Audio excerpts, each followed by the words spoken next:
નમસ્કાર, આપ જોઈ રહ્યા છો સ્પાર્ક ટુડે ન્યૂઝ। વડોદરા શહેરમાં આગામી બકરી ઈદના તહેવારને લઈને વિસ્તારના આગેવાનોએ પ્રતિક્રિયા આપી છે। આવતીકાલે મુસ્લિમ સમુદાયનો બકરી ઈદનો તહેવાર છે, જેને લઈને તાંદલજા વિસ્તારના આગેવાન ઇલિયાસ વાડીવાલા દ્વારા આવતીકાલની બકરી ઈદને લઈને તમામ નગરવાસીઓને શુભકામનાઓ પાઠવી।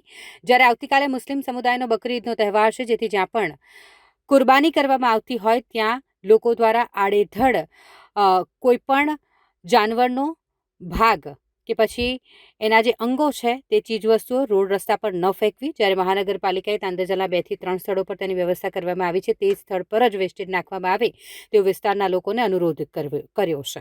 આવો સાંભળીએ તાંદલજા વિસ્તારના આગેવાન ઇલિયાસ વાડીવાલા શું મેસેજ આપી રહ્યા છે બકરી ઈદને લઈ।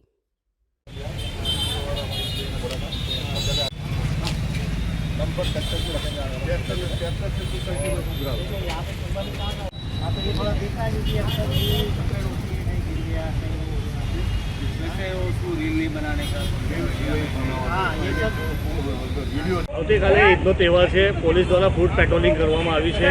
શું કહેશો, કેવી રીતે મુસ્લિમ સમાજે ઈદ મનાવી?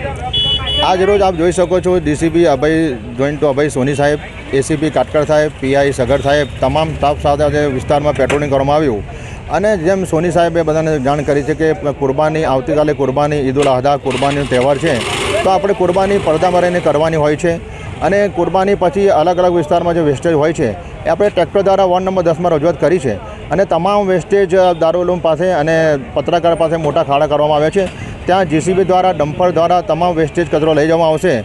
તો આવતીકાલે ઈદ ઉલ અઝહા બકરા ઈદના તમામ તહેવારે હું તમામ મુસ્લિમ બિરાદરોને મુબારકબાદી આપું છું। અને આ જ પ્રમાણે હિન્દુસ્તાનમાં તમામ તહેવારો હિન્દુ મુસ્લિમ સાથે કરે અને એકતાથી તમામ તહેવારો થાય એવી આજના સુપ્રસંગે હું દુઆને પ્રાર્થના કરું છું।